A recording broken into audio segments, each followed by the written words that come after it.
Hello, college sports fans across the great state of Michigan and beyond. You are listening to the Union of the State podcast, the only podcast delivering fan-driven insights into the hottest rivalry in college sports, the Michigan Wolverines and the Michigan State Spartans. My name is Chicago Joe, and I'm joined alongside by my cousin, Good Guy Rick. Woo! Heyo. Hey, in this episode 22, here in the year 2022, I think that's a little lucky, we're going to cover the first weekend of the March Madness tournament and then get into the second weekend as we look to the Sweet 16 and the Elite Eight. March Madness is rolling on. The Big Ten, much like a lot of our brackets, they've been getting busted. After getting the March Madness is going on and it's mad. It's mad, everyone. Per usual, a lot of upsets, a lot of crazy outcomes that we didn't necessarily predict. One Cinderella team, which I know we'll get into here in a bit. But the Big Ten, Rick, after getting the most teams of any conference into the Big Dance, only two of them remain. And luckily, one of those two teams is my team, the Wolverines. They've improbably made it into the Sweet 16 for a remarkable, record-breaking fifth Sweet 16 appearance in a row. Hang the banner. Well, I'd like to say we can do that. But first, Michigan will have to get through Villanova. Before we start getting into the analysis, Rick, I need to know, how is your bracket looking so far? Well, Chicago Joe, I will come clean and say I have two brackets. One I don't speak of. And I did go against my prediction last week. In that one bracket, I picked Baylor over Arizona, even though I think I said Arizona. So that's the one you're not proud of. So that's the one I'm not proud of. The other one, we have the Texas Tech Raiders, ? Red Raiders? Coming through for the W off their, system defense that seems to be the specialty of the team every season that their coach works on. But so I got Texas Tech alive, but in that same bracket, I did go Big Ten slappy and put Iowa all the way to the Sweet 16. So we're alive with the Texas Tech win. We may win it because I think I'm the only person in the pool with Texas Tech, but not feeling good. I'm just here to watch basketball at this point. How about you, cuz? So you're just a fan at this point, and I am too, because my bracket has also been busted. I don't think there's anybody in America or in the world that could have seen a lot of the upsets happening. But with the Big Ten slappiness, I know I mentioned in the last episode, I sort of foresaw this happening, that a lot of these teams were just not going to make the cut. Wisconsin and Illinois. Predicted those two. Thankfully. Oh, absolutely. I mean, they were 2-1 respectfully in the Big Ten Conference, and they didn't even do so well in the Big Ten tournament. They allowed Iowa to somehow come through and win, and then they get upset in the first round. So for the second year in a row, not a lot of action out of the Big Ten, and I'm not really too surprised on that front. But with that being said, and before we get to Michigan a little later on in our next segments, you gotta circle Purdue and say, you know what, Matt Painter, you goofy bastard, you're doing things right now and pushing those behemoth centers. And then we can't forget about Jaden Ivey, hopefully future Piston or Chicago Bull for one of us, leading the Boilermakers there as well. So Purdue's trying to put some respect on the name, but they find themselves in the lose-lose game against St. Peter's ultimately, where if you lose, you obviously lose, and if you in a tight game, everyone's going to laugh at you because the Peacocks just took you to the limit. But that being said, I do believe, a lot of love for these St. Peter's Peacocks at this point. But Purdue and Michigan here carrying the flag at the moment.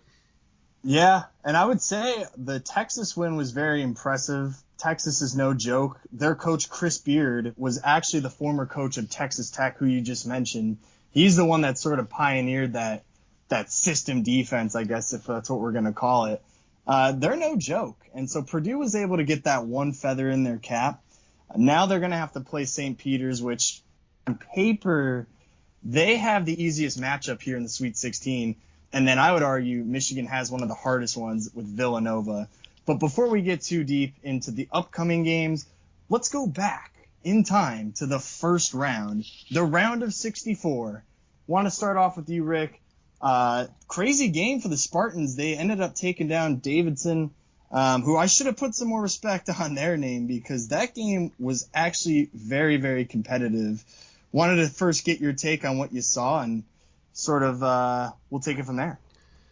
Well, obviously on the preview, this was a revenge game for Davidson, and mainly for a point guard named Foster Lawyer, who was a Michigan State transfer there. And this was a team that's no joke. They were ranked in the 30s according to KenPom going into the tournament. They had just lost to Richmond in their conference championship, who we saw take down the Hawkeyes. Right. So that was the team that took them out in the conference championship. Davidson was favored it over Richmond. They lost. They were favored it over Michigan State. I saw it anywhere from -1 to -1.5. Though, and without getting too, into the nitty gritty there, it was the Joey Hauser show, and ultimately a game that he needed and Michigan State fandom needed alone, because the tune has changed on one Joey Hauser after one game. A guy who I've really been happy with what we've gotten from about late January through February and early March. Thought pound for pound he was playing the most consistent basketball, but he never had his star-making game or even MSU career-defining game, and he had that and more against Davidson. I'm sure you watched it, especially in the first half. I mean, he was hitting some ridiculous range threes, and he got up to 4 for 4 on the three-pointers ultimately. Before in the second half, I think he finished 4 for 6 there, but added a lot of baskets on it, free throws to end it. Who's that New Zealand bad boy for Davidson who was drilling those threes? The guy with shoulders on top of his shoulders over there. That's what I'm saying. I don't think I know in the last episode, I didn't even know who Davidson's mascot was. I was like, all I remember them for is Steph Curry. The Wildcats, bro. Come on. They're the Wildcats. Hey, when in doubt, the Wildcats is the safest bet. Yeah, but it was that Sam. Game was close. It was close. Sam Menenga is the player, New Zealand-born player for them, who, ultimately, and if I didn't mention it last episode, I will here. Between their starting five, their career, all five of them, 40% plus three-point shooters. And that's what we saw come down. I think ultimately what, along with Joey Hauser's star-making offensive performance, was Gabe Brown's defense on one Lee Hoon Jung, number one for Davidson, who is their best three-point shooter at or right behind Foster at like 42% career. And 35 minutes, the guy had 11 points, but ultimately I believe that was on like some, close to 17 shots or something like that. So that was really Gabe Brown putting him in the pressure cooker, not letting him get anything easy, and holding him to one of his lowest. Wow, he still shot 42.9% from three on the game. That's crazy to me. But really gave him a problem with the mid-range jumpers.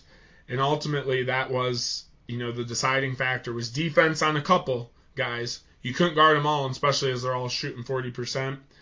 But you were able to shut him down. Foster got going very late, and I did predict in the last episode that he would have a revenge game and go for 20 points. He had 12 points ultimately, and we held him to 20% three-point shooting. So little bit of that, and that's where I felt bad for him, honestly, in that game. Like, you leave Michigan State, you're getting to the tournament with a different team, you're the stud point guard for the squad, team captain, and of course the NCAA committee puts you in a matchup against, the team with the most dirty laundry you got out there. So sucks for Foster. It was good to see him, and even that, I was happy for that little push at the end. Wish they didn't make that last three-pointer to cut it to a one-point game, but the one before that, when Foster hit it, I was a little proud. But exciting game, a great win for a team that a lot of people thought could get bounced in this. Obviously, I mentioned Vegas had them at 1.5, plus 1.5 there as the underdog. So just a good performance to lead us into what the NCAA was expecting, a matchup against Coach K ultimately. Before I go there, now let's flip the tables. What did you think about your Colorado State victory, where on the flip side, Michigan was a 1.5 point favorite going into that game? So Michigan, according to a lot of, I think in every measure that I saw for whatever bracket sites were hosting, the Michigan upset was actually the most popular one out of any in the first round. And so they do get the job done. Nobody's brackets at that point should have been overly busted. I mean, it was a struggle. Devontae Jones, who we didn't even get to talk about in the last podcast, it came out after we posted it. Our point guard, Devontae Jones, had a concussion, did not travel with the team to Indianapolis. And so there was a lot of concerns over, would Michigan be able to replicate his intensity on both sides of the ball? And initially, it looked like the answer was no. Michigan got down to a 15-point deficit. They went on another very large scoring drought, which has sort of been characteristic of this team. It happened to them in Indiana. We've been experiencing that the same this year, unfortunately. So I feel it. It's just it happens a lot with this team, and that's kind of what, like you said, we've been very, very used to that. And in Michigan's case, that scoring drought thankfully wasn't as long or as detrimental to the ultimate outcome of the game as it was against Indiana. But a lot of turnovers and a lot of minutes where just the ball's not going through the hoop for Michigan. It's a huge problem. It's been a problem for this team all year. They can't seem to turn to anybody to get reliable buckets. But in the second half, they come out and they completely change everything around. Defensive adjustments were definitely made. Now, the Rams, for Colorado State, they were making a lot of three-pointers in the first half. That did slow down in the second half, but they were still shooting pretty high from the three-point line. Everything else, though, whatever adjustments Juwan Howard made at halftime seemed to work. And that was what allowed Michigan to come back into the game. And as soon as they took the lead, you just had the feeling that there was no way they were going to give it up. And that's what happened. And they're able to punch their ticket to the second round. So just an interesting first round overall. And a lot of people were saying that Michigan didn't even deserve to be in the tournament. And after that first half, I completely agree with everybody. Well, and that kind of goes back to the discussion we had about, what is this tournament to crown? The regular season best team or the hottest team postseason at the end of the year? It's up for discussion. We both sided with we love this format the most, and Michigan is a star-studded example of why there. Team that can click. It's got the talent. I mean, shoot, St. Peter's is playing still, so the talent can be everywhere. That's the parity in college basketball is fun, but I mean, I'd have to agree with you. Just off base, I figured Michigan should have been in the playoff play-in game instead of Rutgers, considering the regular season finish to the Big Ten. But yeah, that's up for the committee to decide. That's ultimately up for people to talk about, but Michigan has proved that they should be here, with spades at this point. I do want to add a quick note. When I went to the Michigan State game at the Breslin Center late January, I sat behind Devontae Jones' girlfriend. She just happened to have the seats in front of us, and she was wearing his jersey and the sweater with the sweater over it, and on the sweater, it had embroidered on it or spray painted My Boo number 12 and stuff like that. Just loaded up. Wasn't the best game for the Michigan Wolverines, so she didn't have the best day, but it was the first time I've ever seen someone live stream almost an entire event. But she had the camera on herself for almost the entire event. And from what I could see, there was actually a decent amount of activity. So I'll never understand some of this Instagram or, Twitter live streaming here, I guess. Wasn't even bootlegging the game for anybody. And not that you needed it, but Go figure. Yeah, I mean, they definitely broadcast the game, but I guess it's from a different angle.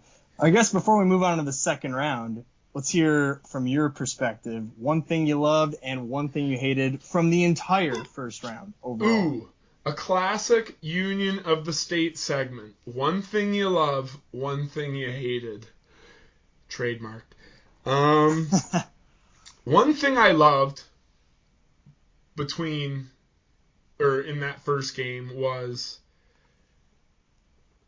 well, I hit it on the head, and unfortunately I have to say it just because it was that big of a moment. But Joey Hauser just proven to everybody why he was a sought-after transfer target for MSU, why Tom Izzo is stuck with him thick and thin. Unfortunately, it didn't all come together, whether that be the surrounding pieces, all on him, all on coaching. This is just for round one. So. No, I know 100%, but I'm talking. So that's why what I loved was seeing Joey Hauser go off, because a lot of people have been asking, why is this guy getting so much time, or why is this guy consistently starting or in the main group of minutes? That's why. Tom Izzo knew that player was in there. Sometimes it just doesn't all click with the recruiting classes that are coming together at that point. What I didn't like on the flip side is the guy a lot of people wanted to start in front of Joey Hauser, or to just at least play half the minutes, or hit the more so on his end, and that's Malik Hall, just kind of going Tony Snell on us. And for new listeners, when I say Tony Snell mode, is where you play about 20, 25 minutes and you have 0 stats on the stat sheet, and no one even knew you were out there, basically. Right. Tony Snell played on both the Pistons and the Bulls. I like the guys, but he was a good Piston overall, but when all you do is defense on the court, you shouldn't be a NBA starter, or in this case, even a Big Ten level starter. And I don't want to roll that in because you got to do your one love, one hate, but my problems with Malik Hall and just not getting into the game, I think finishing with 2 points in their low shooting percentage, didn't take many shots, and ultimately didn't play too much because of how electric Joey was. We saw that inconsistent Malik Hall game roll over into Duke. So what I didn't like was the lack of team effort that was needed with an MSU team like this. It wasn't what we needed from 1 to 6 or 1 to 7. It was what we needed from all 1 to 8 there. And whether it was Malik Hall or Julius Marble, there were a couple, guys that we needed quality minutes from off the bench. And at least in Davidson, the game comes close because of that. Only a couple guys showed up in that game. But thankfully, I love that Joey Hauser goes for, I think, his MSU career high 27 points in that game.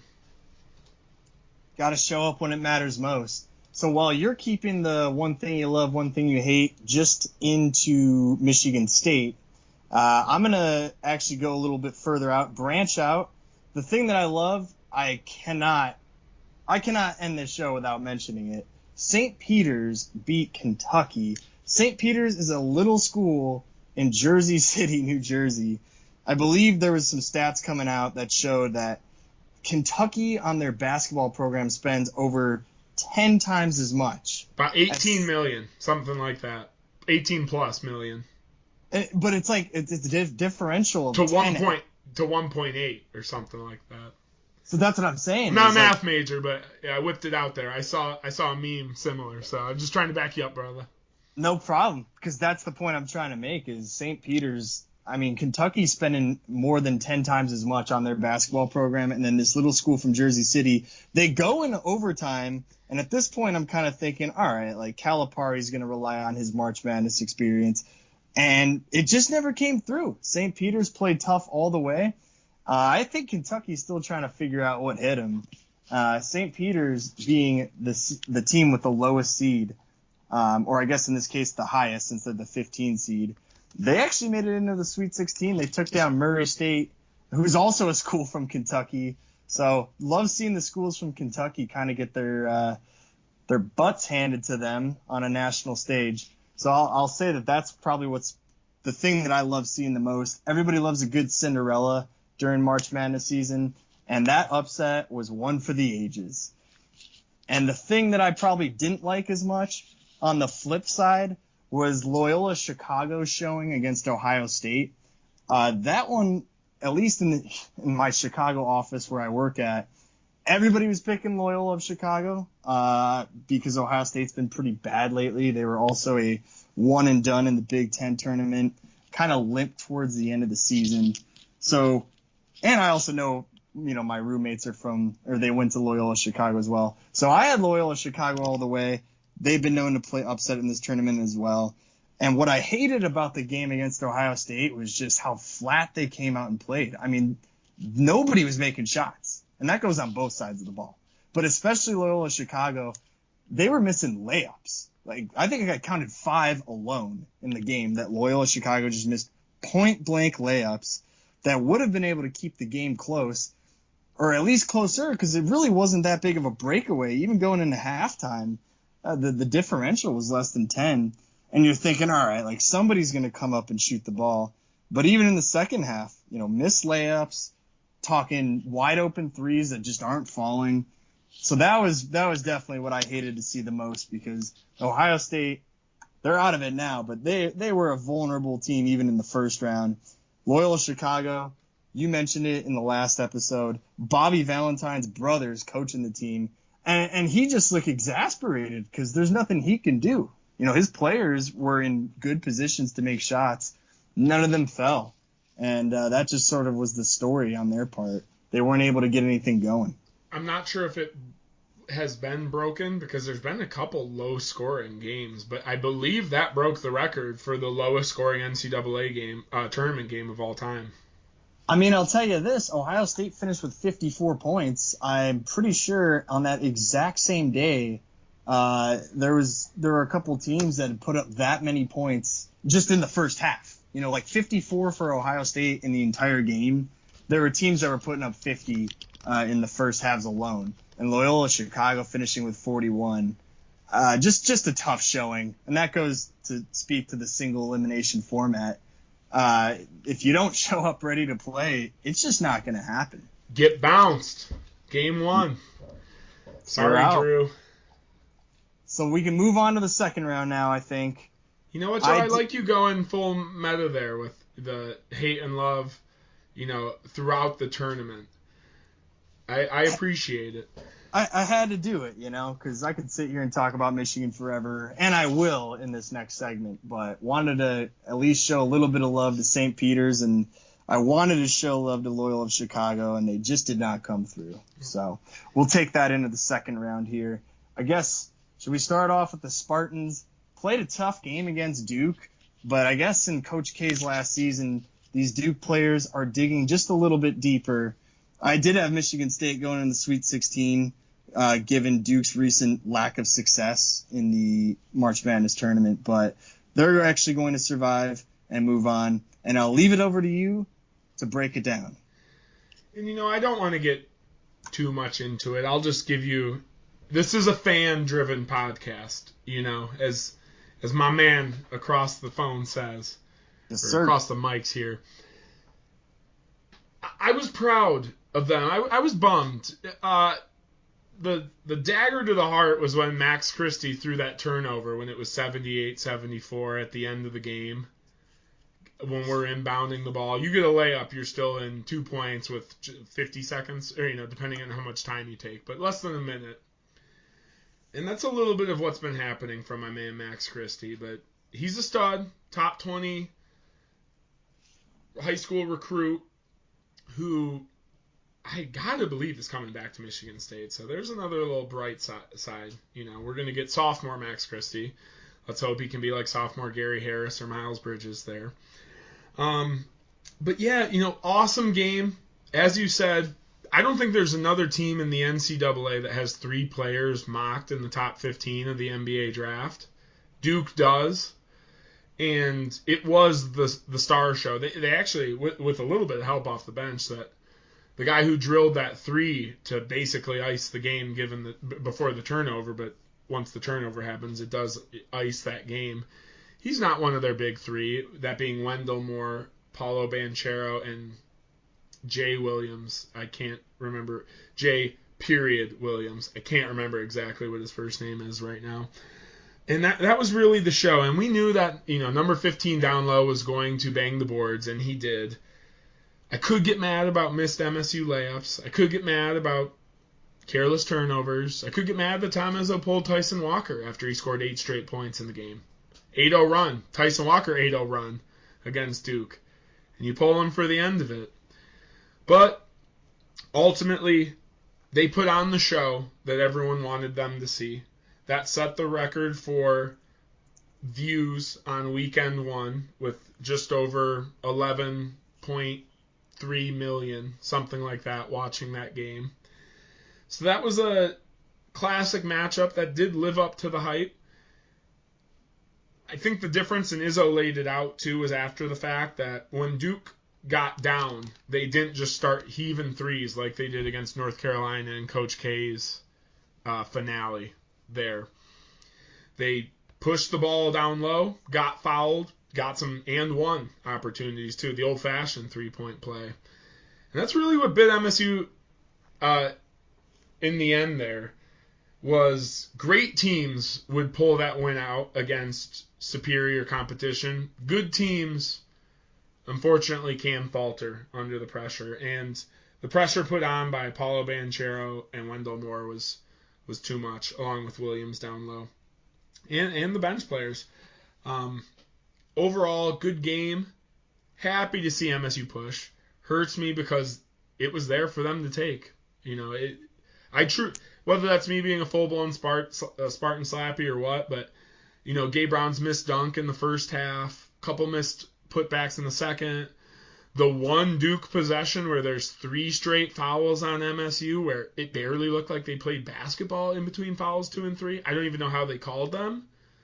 That didn't ice the game for us by any means, but it's just those lax and even judgment, putting yourself in position to be called on some BS, So no blame to the refs at all, but wish we could have daggered Coach K on that one, of course. As I said last week, if you would have told me we could beat Coach K and we'd go out the next round, or, you could ultimately have been in a different bracket and made it to the Final Four, I almost would have took the Duke win with a chance to keep going versus the guaranteed route. It's just such a story mode and such one for Tom Izzo. I can't believe that they have the record for most matchups in the NCAA tournament all time against each other. But I did not know that. Yeah, about something like 14. Those teams have met 14 times in the NCAA tournament, which is the most. But this was a Spartan season where we knew they weren't, or at least we knew by February they weren't a great team. They were just a good team with high upside, and unfortunately the gas ran out there.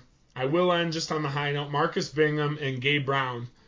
Joe, you watching them, those guys looked like studs in that game. I mean, Gabe Brown couldn't miss a three-point shot for a while. And Marcus Bingham was slapping the balls around.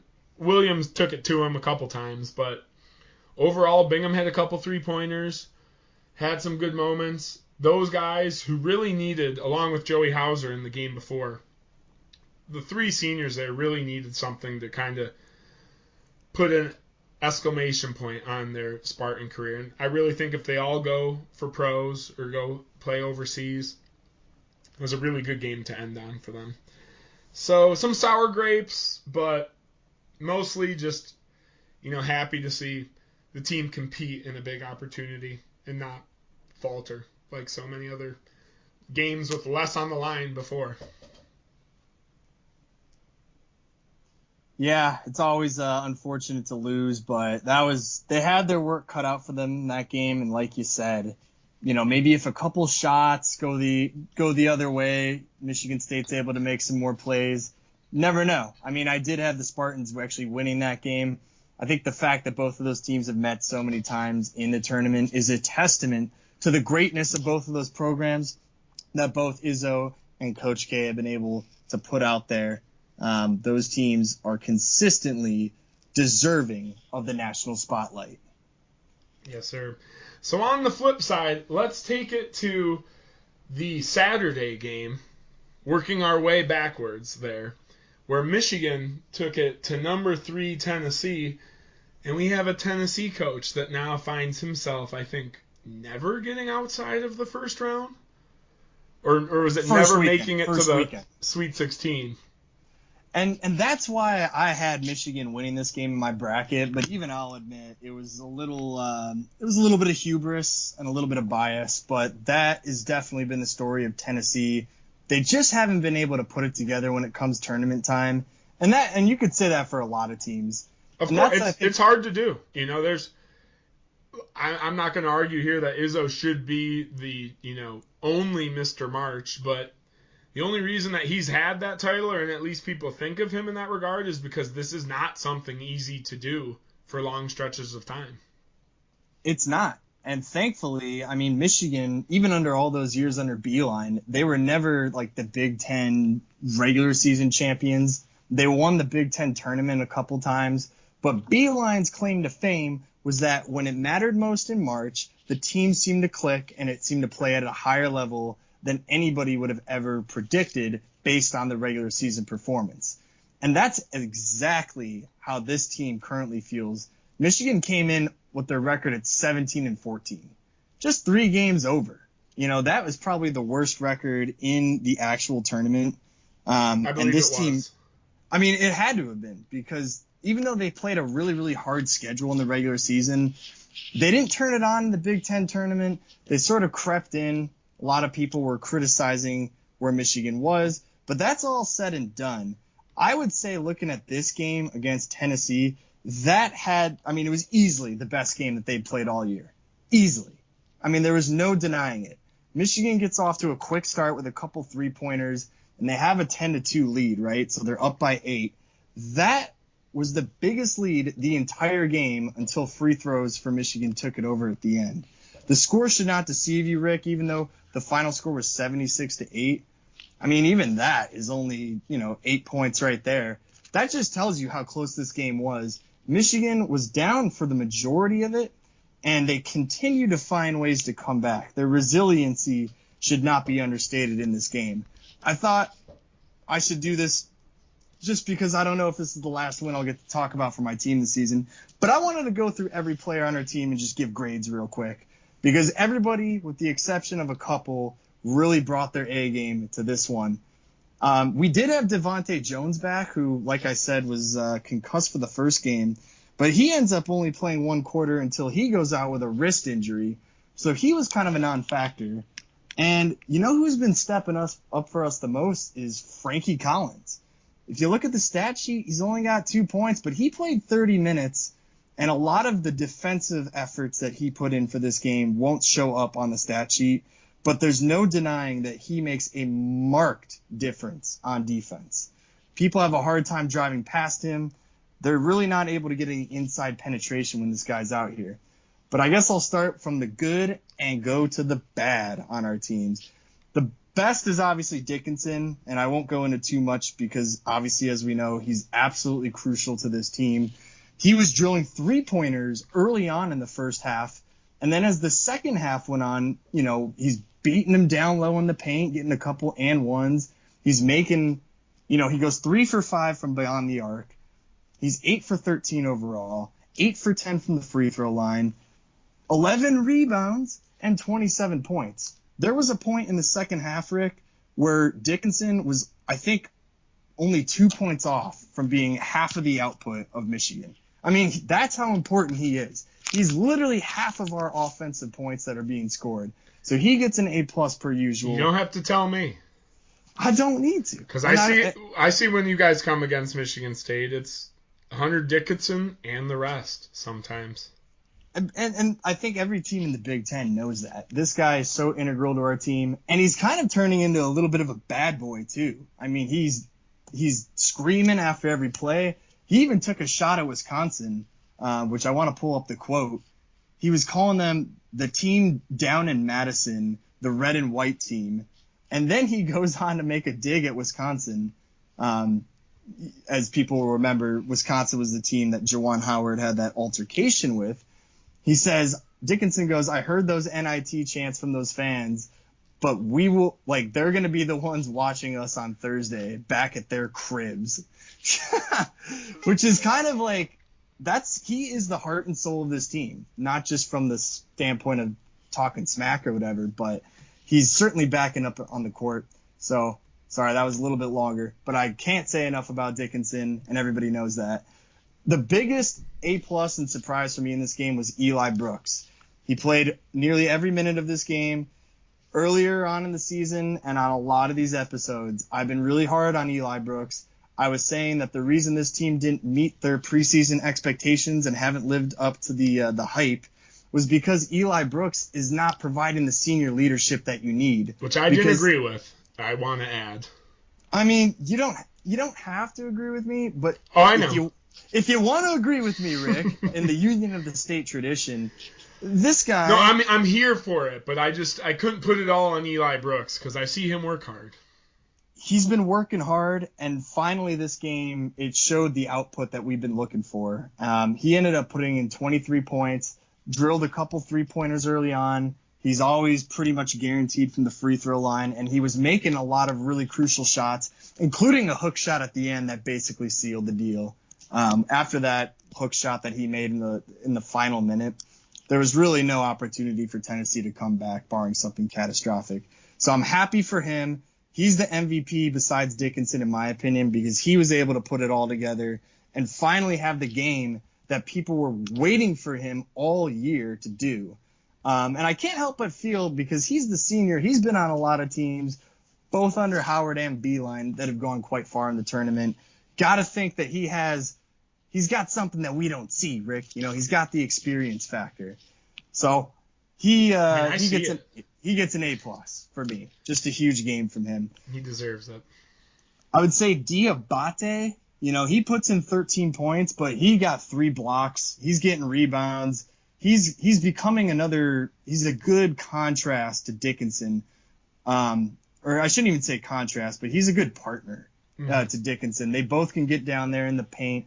He's getting blocks. He's getting rebounds. He has a great game. Terrence Williams off the bench, he's hitting three-pointers. He's giving clutch shots. He's kind of like our Sean D. Brown, from last year. Terrence Williams, I would say, is our 6th player of the year for this team. Comes off, gives great energy, puts in solid minutes, not a liability on defense, and is able to drill shots that really kept Michigan in this game. I think the one three-pointer that he hit, it could have gone south for Michigan if he doesn't hit that, and then they go down and they make a bucket. Now we're kind of looking at an 8 to 10 point deficit. So he did really, really well. And I guess I won't drag this on too much longer. Caleb Houston, man, he has just been the biggest disappointment for this Michigan team. He goes 0 for 4 from the floor, 0 for 3 from three-point range, ends up putting up 0 points, and he plays 32 minutes. I think this guy, and I really don't want to be rude here or be overly critical, but this guy is the reason why Michigan did not live up to the preseason hype. Houston was a 5-star recruit. He's a well-known shooter, and everybody was expecting him to be the guy that delivers clutch shots. He did it a little bit against Colorado State in the first round, but 32 minutes with no points as the starting forward is just absolutely brutal. And if he can't get it going, we're not going to have a chance against Villanova.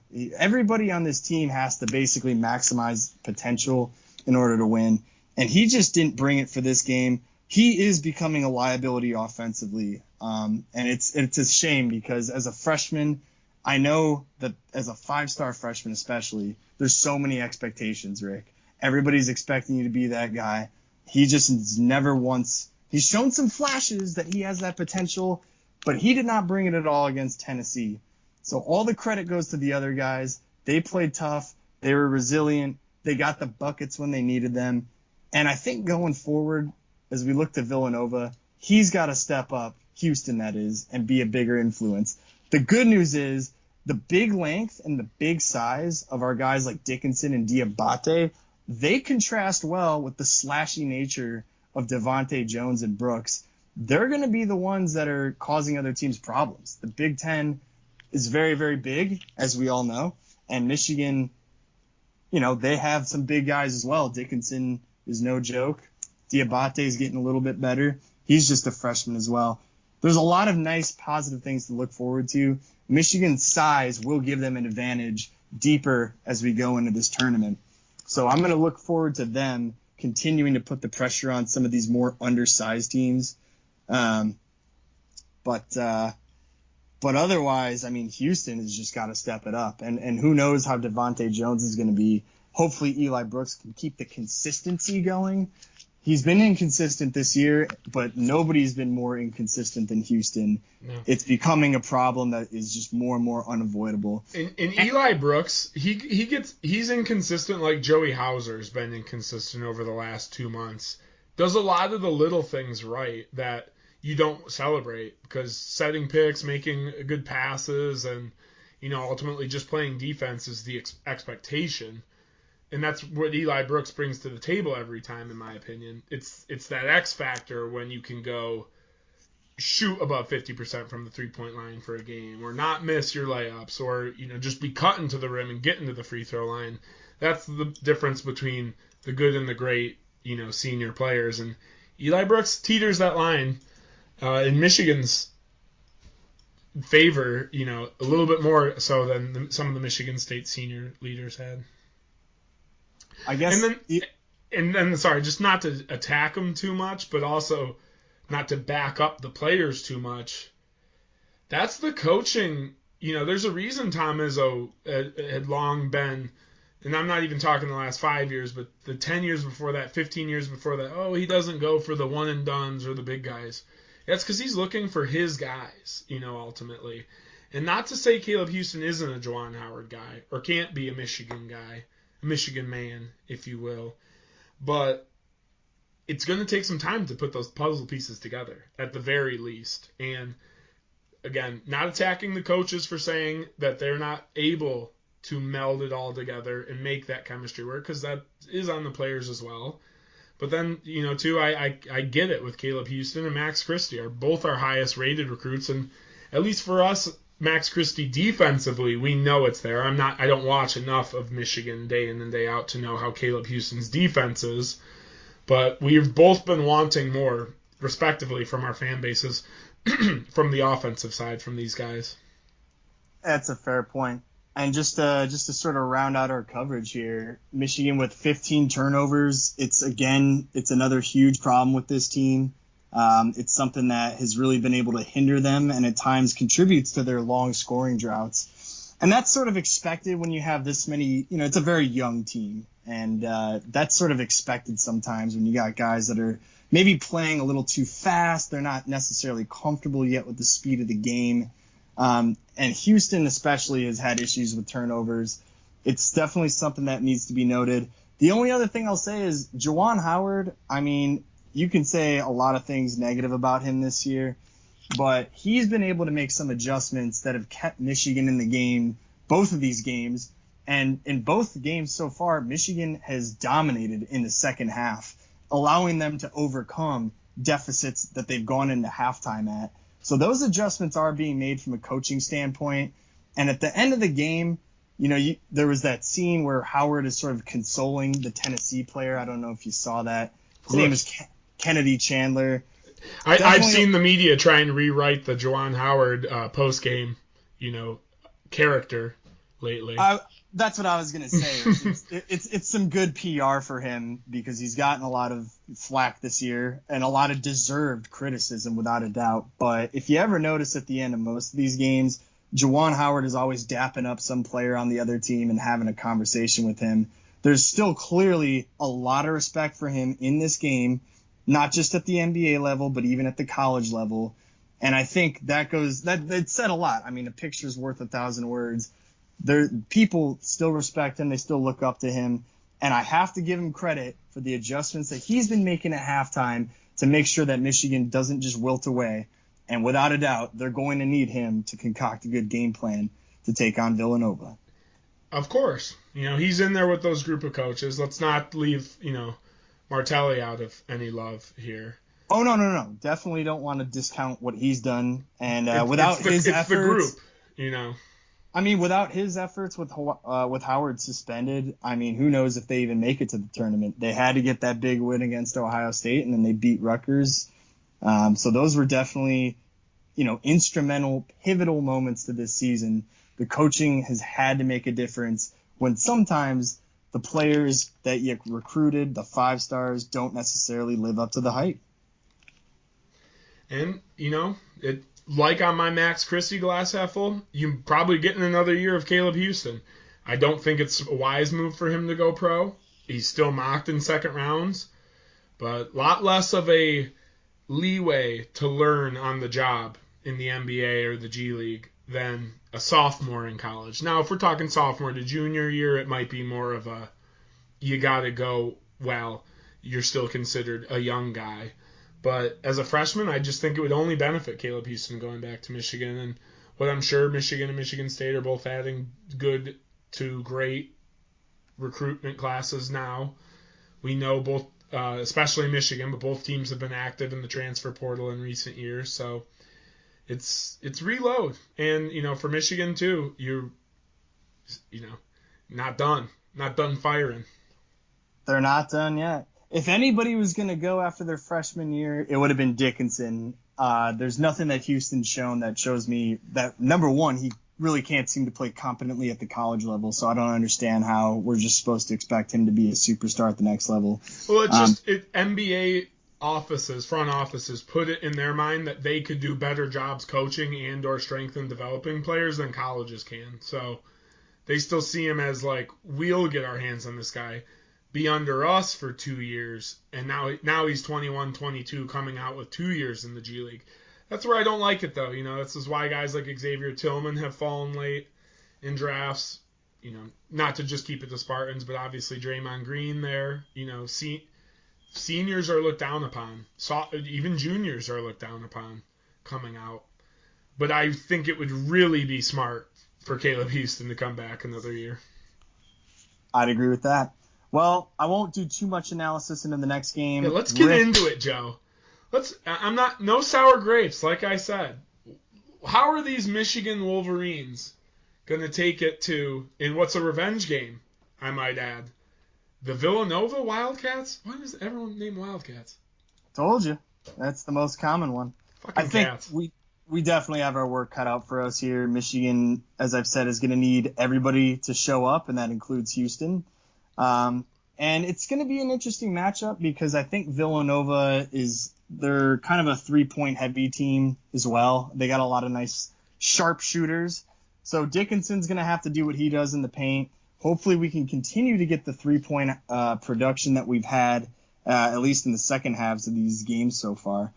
The thing that is going to stand out to me the most, though, I'm very, very curious, is because here's the other thing. It was against Tennessee. Tennessee, I think they only hit like 2 3-pointers the whole game. So if they were able to hit more, they went 2 for 18 from the 3-point line. So that game itself, that could have gone drastically different if they were able to knock down a couple more of those. Michigan's going to have to be able to stop Villanova's 3-point attack and hopefully be able to neutralize some of the paint game with Dickinson and Diabate. I expect Michigan to take a very physical approach. Now, if we don't get into foul trouble, that's a good thing. But as I've said before, if Dickinson gets into foul trouble, there's not really anybody else that can replicate what he does. Least of all Brandon Johns, who I don't even want to get into, but he's been an absolute flop for the team so far, sadly. East Lansing's finest? Yeah, I wouldn't say the finest. We're not talking Andrell Anthony here. No, we're not. But he's certainly he just hasn't. So Dickinson needs to stay in the game, and he's got to be able to play physical and do what he does for as many minutes as possible. So Michigan's going to have to play physical without getting into foul trouble, which sometimes is a paradox with the way that these refs be calling it. But we'll have to make sure that we also can not equal, but at least get close to the 3-point output of Villanova. Look for this to be a good game. I do have Michigan losing in my bracket.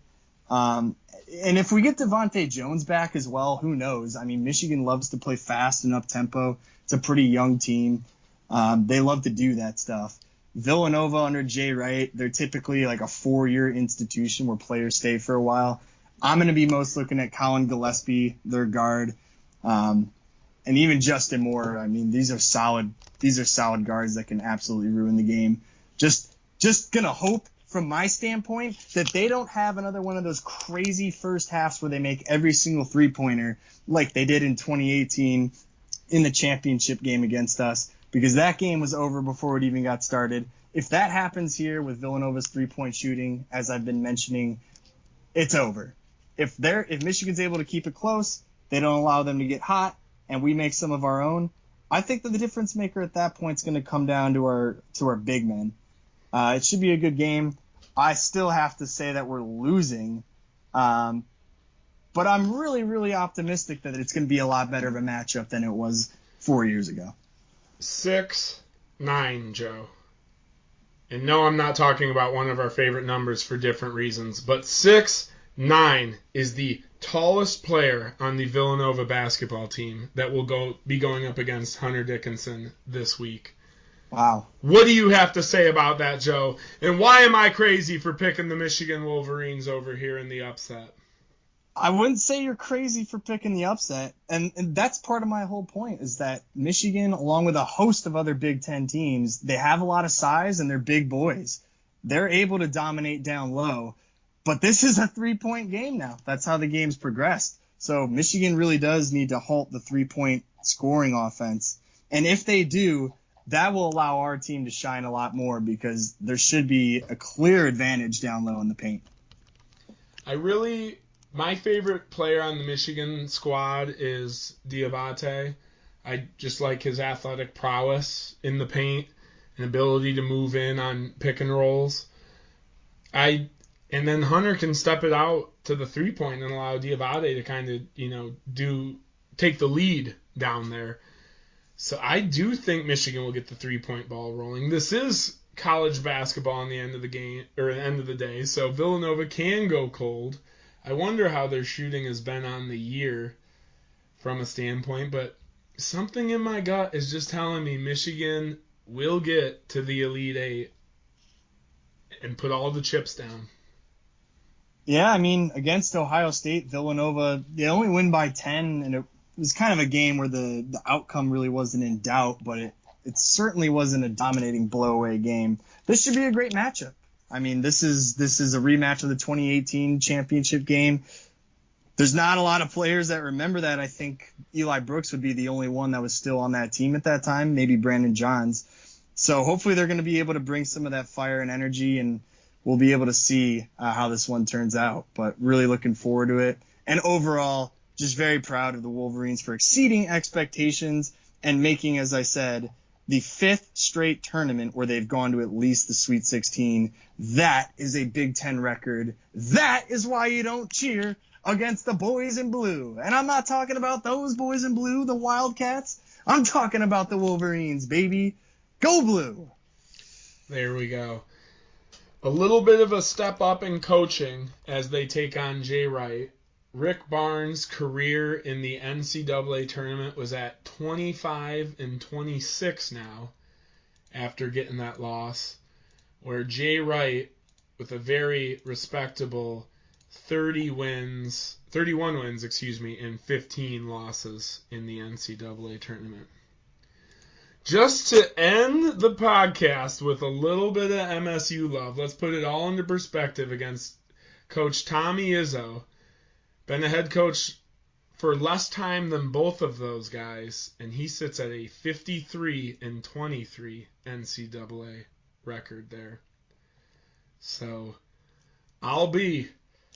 it's a pretty wild tournament, and especially as the guys start to separate themselves from the rest of the coach in their careers there, as Juwan Howard is looking to do is this his 3rd tournament now? Yeah, 2019 or no. No 2020 tourney. No 2020. Last year goes to the Elite Eight. This year's Sweet 16. I think that's it. Or do we have 2019 as well? I'm drawing a blank now. I think 2019 we had Juwan Howard. I believe we did. That is correct. 2019 until the present. He was previously a 6-year assistant with the Heat prior to that. So Juwan Howard, like you said, looking to start setting records, starting to put his name into the March Madness top-tier coaching hat. with one Jay Wright, one Tom Izzo, and Coach K going for his 100th NCAA tournament win as they take on the Texas Tech Raiders, as I mentioned. That'll be a great game, too. Howard started 2019, but John Beilein was the one that was in the tournament that year. Because obviously March comes before so the 2019 starts. tourney was Beilein's before the start of the 2019 to 2020 season. So this is only his second tournament then. Yeah, and we got an Elite 8 and a Sweet 16 appearance so far. So we're going to see how that goes. Hopefully we'll be able to have some more happy stuff to talk about for the next episode. But I know, Rick, we're definitely still going to want to break it down and get more March Madness coverage as we head further into the tournament. Last thing I'm going to add with, how's Purdue do against these? Is Purdue playing St. Peter's? Yeah, that's what we said, of course. My bad. Pesky Peacocks, baby. The pesky Peacocks. Letting it all hang out. I got to take Purdue. I don't believe a Cinderella's ever made it past the Sweet 16. Or was there a George Mason team I'm forgetting about? It depends how you define Cinderella. I'm not sure about 15 seeds, but 12 and above. Oh, well then, not sure. Yeah. Couldn't tell. We'll say for the sake of the podcast, it would be the first time ever. I think definitely for a 15 seed, but we'll get you the answer for next week there on the who was coming up behind the Peacocks with the furthest tourney runs prior to this year. But I'm picking Michigan. Chicago Joe's leaning Michigan, though he wants to leave his logic dollars, maybe on the line with Villanova there. I get it, If you had to bet your soul, you'd probably lean the Wildcats, but... Still going based on my bad bracket, so... We don't have to bet anything on this. We can just be fans, so I'm ready to see Michigan shock it, and let's send 2 Big Ten teams into the Elite 8 here. That is the most pro-Michigan I can get. So for you, I got to end the podcast now. This has been the Union of the State podcast, the only podcast where you get dual coverage from both the Michigan State Spartans and Michigan Wolverines. I'm Good Guy Rick. And I'm Chicago Joe. And we appreciate you listening. Like the video. Hit us up in the comments section. Send emails and load the questions up at unionofthestate@gmail.com. Joe, do you have anything else to add to these people before we sign off here? Nothing else, baby. Go Blue. Go Blue. But don't forget,